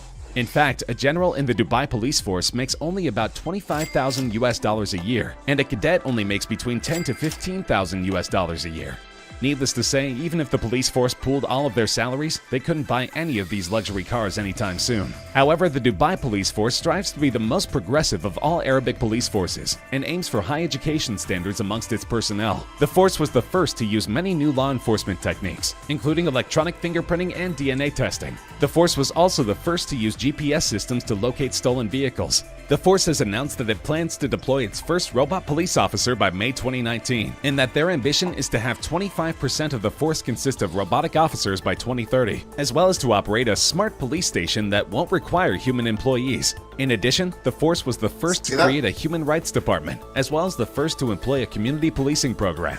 As part of their futuristic image, they have poured millions of dollars into the General Department of Artificial Intelligence. This department is another integral part of the police force, as well as being the most recent department to be created. It was established in 2001 as part of the aims of Sheikh Mohammed bin Rashid Al Maktoum, Prime Minister of the United Arab Emirates, to form a totally electronic government. In 2008, 30% of UAE nationals were assigned to the work in the e-services department to fulfill their duty. In 2014, Director General Khalid Nasser Al-Razouki introduced Google Glass to the police force to issue fines and identify wanted cars. In 2018, the department was renamed to correspond to the new government direction toward artificial intelligence. But despite their efforts to move into the 21st century, the police department has been at the center of numerous controversies. The police in Dubai have long been accused of brutality, including the practice of torture leading to serious injury as well as death. In 2011, British tourist Lee Bradley Brown was arrested by the Dubai police and died in prison after 6 days of custody in a controversial manner. Police have arrested many people in recent years for posting humorous or satirical videos on the internet. Anyone posting material deemed offensive to Islam, the government, or to the royal families are subject to arrest. Police have also been accused of using excessive force when dealing with protesters or prisoners. Freedom of speech in Dubai is limited, with both residents and citizens facing severe sanctions from the government for speaking out against the royal family or local laws and culture. Most of the low-paid laborers are victims of human trafficking or forced labor, while some women are even trafficked into the growing sex trade in Dubai, a center of human trafficking and prostitution. However, statistically, Dubai is the 9th safest city in the world. There seems to be a misuse of power, but the police are still effectively preventing violent crime. This is impressive because not very long ago, Dubai was at the center of the world financial crisis, and crime was rampant. In fact, luxury cars worth hundreds of thousands of dirhams can be found gathering dust on roadsides across Dubai, the remnants of the city-state's economic boom that was brought to an abrupt halt by the global financial crisis. The financial crisis forced many companies to slash jobs, and those made redundant who had taken advantage of easy credit during the boom found themselves unable to meet car payments. Dubai municipality said 1,476 vehicles were recovered in the year to July 31st, compared to 1,227 during the same period in 2008. In a sandpit in one affluent Dubai neighborhood, The Springs, a Land Rover Discovery was found motionless, covered in dust, with "Another one bites the dust" written on a grimy side window. A few miles down the road in another residential district called Al Barsha, a Porsche Boxster was parked with keys in the ignition. On the passenger seat are documents for a 144,000 dirham loan taken out at the Dubai Bank. The number of vehicles that have been abandoned in Dubai have become the stuff of urban legend, with rumors of thousands of cars being dumped at the airport, as debt-laden, high-flying execs flee the emirate after losing their jobs in the global financial crisis. But those times didn't last long, and now Dubai is back on top. the city-state is easily one of the world's fastest-growing economies. Dubai's gross domestic product is projected at US $107 billion, with a growth rate of 6.1% in 2014. Although a number of core elements of Dubai's trading infrastructure were built on the back of the oil industry, revenues from oil and natural gas account for less than 5% of the Emirates' revenues. It's estimated that Dubai produces 50,000 to 70,000 barrels of oil a day and substantial quantities of gas from offshore fields. The Emirates' share in the UAE's total gas revenues is about 2%. Dubai's oil reserves have diminished significantly and are expected to be exhausted in 20 years. Real estate and construction, trade, entrepot, and financial services are the largest contributors to Dubai's economy. So regardless of the naysayers, Dubai has more than enough tax revenue to fund an incredible host of police vehicles. Don't expect them to buy any more civilian cars in the near future. The chief of police says the fleet has brought the force an incalculable amount of good publicity, and they intend to pursue even more amazing vehicles in the coming years.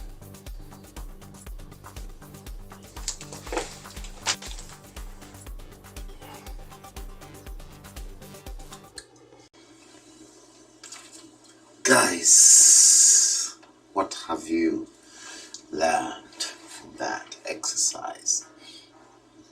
Dubai produces 70,000 barrels of crude oil every day. 70,000 barrels of crude oil every day. So in other words, since oil exploration started, they've utilized their resources very well to build their paradise. The Dubai oil is a low-grade oil, mind you. The Nigerian oil is the third best crude oil, and that oil is not in the north. Oil is not in the north. The third best crude oil in the world. That is why the Nigerian crude is called sweet crude. Nigeria extract 2.5 million barrels of crude oil every day, as opposed to United Arab Emirates, Dubai, 70,000. See, I want to open up your eyes into seeing things you were not seeing before. It is not that I never made up what you've just listened to. But then and again, what prompted me to go deeper into that area? I'll tell you.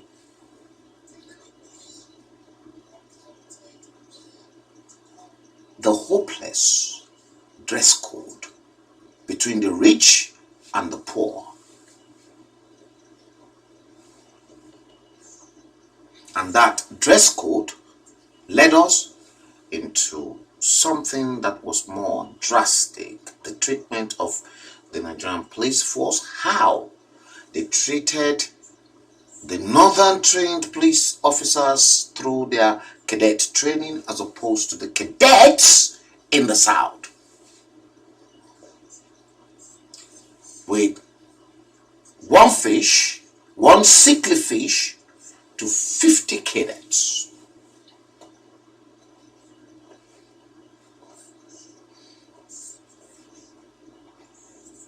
Yeah, it will.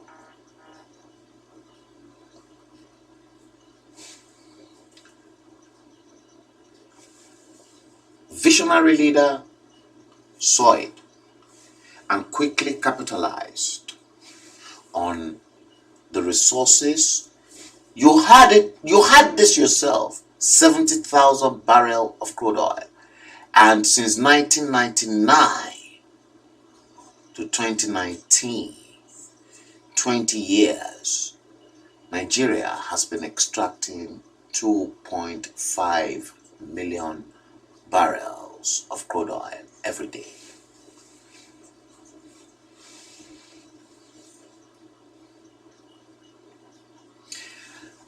$70,000 Dubai crude oil with your 2.5 million. How many 70,000 will you get out of 2.5 million? Do the sums yourselves. And you will begin to see what I was looking at 20 years ago, that many of you were not looking at it. And I was vexed and I was mad.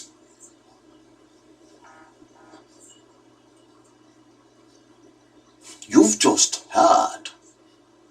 But then the police in Dubai, look at the performance cars those police officers were driving. Look at the salary scale of the police officers in Dubai. Their salary cannot even purchase them the car that the state provided for them on patrol. Look at the fastest cars in the world. Can you imagine Dubai police using Bugatti? Dubai police thinking of the fact that there won't be human touch at their police station last year.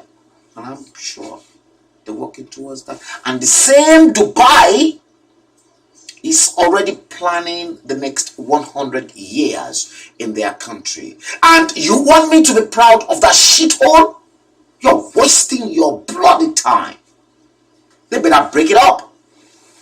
Break up Nigeria now. And not Pastor Adeboye saying restructure Nigeria soon or risk breakup. No! Nigeria should be broken up now.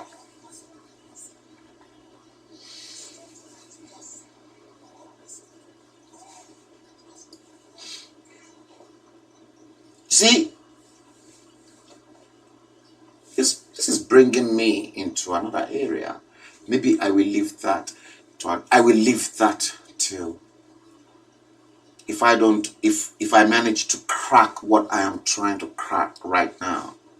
If I can crack how that thing I am working on at the moment, if I can crack that now, then let me assure you,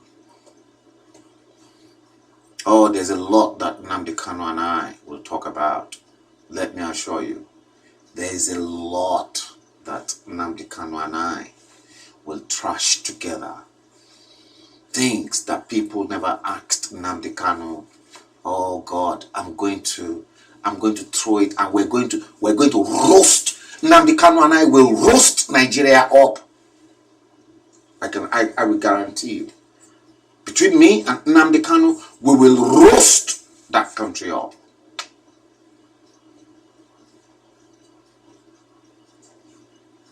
Yeah. Soon oil will become depleted. In fact, I want it to be depleted now. Now. I don't even want it to wait till next year. If it is possible now, I want it now.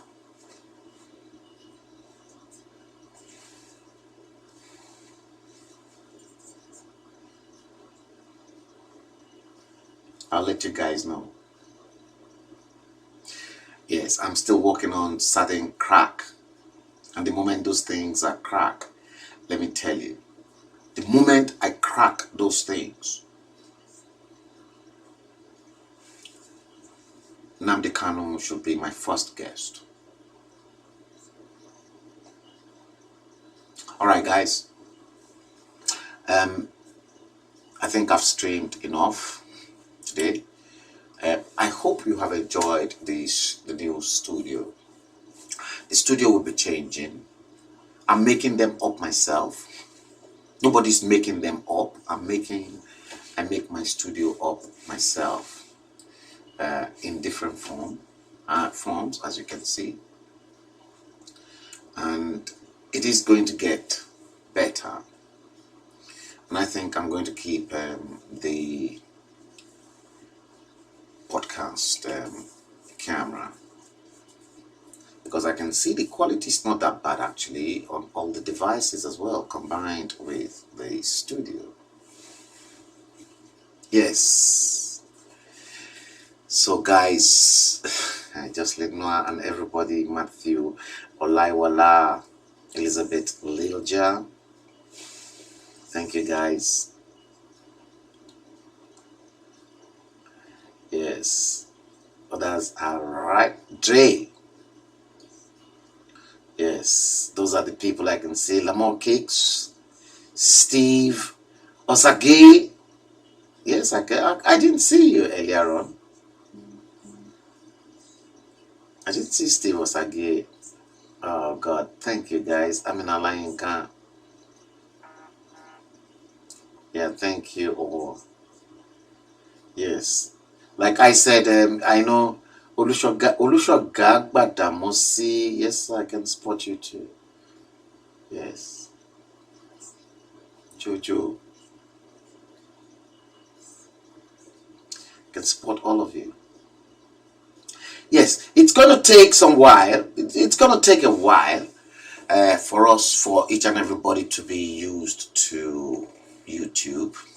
And the moment everyone is used to YouTube, yes, we will kickstart everything, because YouTube's given us the freedom to do as we want to do, and YouTube will never be compromised, because YouTube is owned by Google. Google is owned by NASA, unlike Facebook, owned by just one man, Mark Zuckerberg, and he's compromised, and I know he's compromised. And I'll continue to say it on YouTube that Mark Zuckerberg and all the Facebook people, they've compromised with the Nigerian government. Otherwise, they won't stop or infringe our rights as humans. And on this note, I'd like to say thank you all for watching the stream. We're going to stream again, and we're going to trash new topics. And you want to click the subscribe button and the likes, and when you click the subscribe and you click the bell next to it, then you will get a alert automatically when I am live. I've done that to a couple of other professional sites on YouTube that I follow as well, so that when they are online, YouTube will alert me and I'll quickly breeze in and I'll watch the stream. So guys, thank you all for watching the stream, and we will do it again. I hope to share it on Facebook if I feel like sharing it. If I don't feel like sharing it, I won't share it. Other people can click, and they can that notice on Facebook can bring them in, and they can watch it silently in the comfort of their own home. Thank you for watching the stream. It's been my pleasure.